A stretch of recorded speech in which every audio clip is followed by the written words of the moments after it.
Pernah kebayang nggak gimana sebuah kekaisaran yang udah berdiri ratusan tahun tiba-tiba bisa hancur lebur cuma dalam 1 tahun? Nah, di tahun 1917, itulah yang terjadi di Rusia. Ini adalah salah satu peristiwa paling penting di abad ke-20. Gimana ceritanya? Yuk kita bedah bareng-bareng. Coba deh kita bayangin ini. Ada sebuah dinasti Romanov, yang udah berkuasa selama 300 tahun. Kekuatannya itu kelihatan absolut, nggak tergoyahkan. Tiba-tiba lenyap begitu aja. Bukan dalam puluhan tahun loh, tapi cuma dalam hitungan bulan. Inilah yang terjadi di Rusia, dan ini adalah awal dari segalanya. Buat ngerti kenapa revolusi ini bisa meledak, kita harus lihat angka yang mengerikan ini dulu. Lebih dari 2 juta tentara Rusia jadi korban di Perang Dunia Pertama. Ini bukan sekedar angka atau statistik. Ini artinya ada jutaan keluarga yang hancur dan kemarahan yang meluap ke pemerintah yang dianggap udah mengirim mereka ke medan pembantaian. Jadi, apa sih pemicu utamanya? Anggap aja ini seperti badai yang sempurna. Di satu sisi ada perang yang brutal banget di luar negeri. Di sisi lain ada kelaparan yang parah di dalam negeri. Nah, kombinasi mematikan inilah yang bikin kondisi sosial di Rusia siap meledak kapan aja. Dan disinilah kita lihat betapa nggak siapnya Rusia. Coba lihat perbandingannya. Tentara Rusia itu mayoritas isinya petani dan buruh yang dipaksa ikut perang. Mereka kurang terlatih, perlengkapannya juga seadanya. Terus mereka harus hadapin perang modern yang butuh taktik canggih dan pasukan senjata masif. Ya, hasilnya bisa ditebakkan, kekalahan di mana-mana, dan penderitaan luar biasa buat rakyat biasa. Sementara para tentara gugur di medan perang, kondisi di dalam negeri juga nggak lebih baik. Kelaparan merajalela di kota-kota. Rakyat marah besar ke Tsar Nicholas II yang dianggap nggak becus mimpin. Belum lagi skandal soal pengaruh Rasputin di istana bikin kepercayaan publik anjlok total. Fondasi kekaisaran ini udah rapuh banget. Dan akhirnya, bom waktu itu meledak. Kita masuk ke babak pertama revolusi yang biasa disebut Revolusi Februari. Disinilah momen krusialnya terjadi. Ketika rakyat yang lagi marah-marahnya, malah dapat sekutu yang gak disangka-sangka, para tentara itu sendiri. Coba lihat betapa cepatnya semua ini terjadi. Awalnya di hari pertama, ini cuma protes biasa soal roti yang langka. Besoknya, para pekerja pabrik ikut gabung. Nah, titik baliknya itu di hari keempat.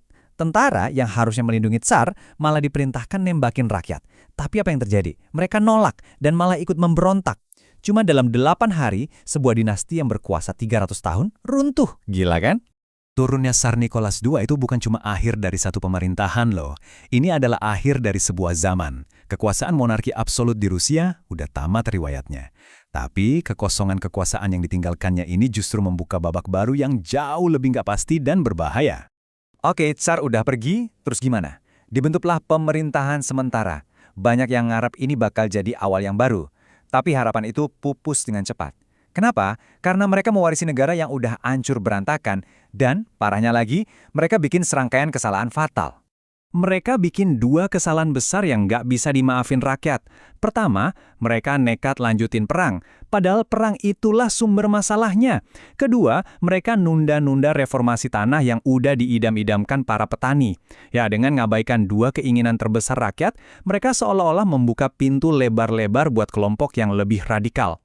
Dan di tengah kekosongan dan kebingungan inilah, Vladimir Lenin dan kaum Bolshevik maju ke panggung. Sementara pemerintahan sementara pelanga-pelongo, Lenin datang dengan pesan yang sangat jelas, sederhana, dan yang paling penting, sangat kuat. Inilah jeniusnya Lenin. Dia nggak nawarin ideologi yang rumit dan bikin pusing. Dia nawarin solusi langsung buat 3 masalah terbesar yang dihadapi rakyat Rusia. Damai buat para tentara, roti buat para pekerja di kota, dan tanah buat para petani. Setiap janjinya itu nembak langsung ke jantung penderitaan rakyat. Dan slogan ini, perdamaian, roti, dan tanah, jadi seruan yang nyatuin jutaan orang. Sederhana, langsung ke intinya, dan ngejanjiin persis apa yang paling mereka butuhin. Ini adalah janji yang nggak bisa ditandingi oleh pemerintahan yang gagal. Dukungan rakyat udah di kantong. Kaum Bolshevik pun nggak mau buang-buang waktu. Mereka lihat ini kesempatan emas buat ngerebut kekuasaan. Inilah yang membawa kita ke puncak cerita ini, Revolusi Oktober. Beda sama Revolusi Februari yang lebih spontan dan dari rakyat, Revolusi Oktober ini adalah kudeta yang terorganisir dengan sangat rapi. Dalam operasi kilat, pasukan Bolshevik ngambil alih semua titik strategis di ibu kota dan ngegulingin pemerintahan sementara dalam sekejap. Dan coba tebak, apa hal pertama yang mereka lakuin setelah berkuasa? Mereka langsung nepatin janji pertama mereka, perdamaian. Dengan segera memulai negosiasi buat narik Rusia keluar dari Perang Dunia Pertama, mereka ngebuktiin ke rakyat kalau mereka ini serius dan gak cuma omong doang. Tapi ceritanya belum selesai. Ngerebut kekuasaan itu satu hal, mempertahankannya itu cerita lain.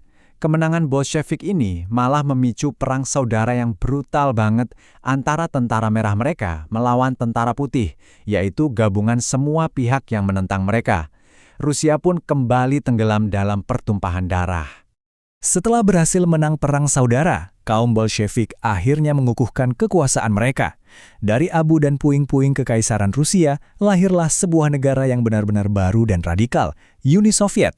Eksperimen komunis pertama di dunia pun dimulai, dan dampaknya bakal terasa di seluruh dunia sampai puluhan tahun ke depan. Jadi, apa yang bisa kita ambil dari semua ini? Revolusi 1917 itu gak diragukan lagi udah mengubah arah sejarah dunia. Tapi pertanyaan besarnya masih ada sampai sekarang. Apakah ini beneran revolusi yang membebaskan rakyat seperti yang dijanjikan? Atau jangan-jangan ini cuma ganti satu tirani dengan bentuk tirani yang lain? Sebuah pertanyaan yang masih jadi perdebatan panas hingga hari ini.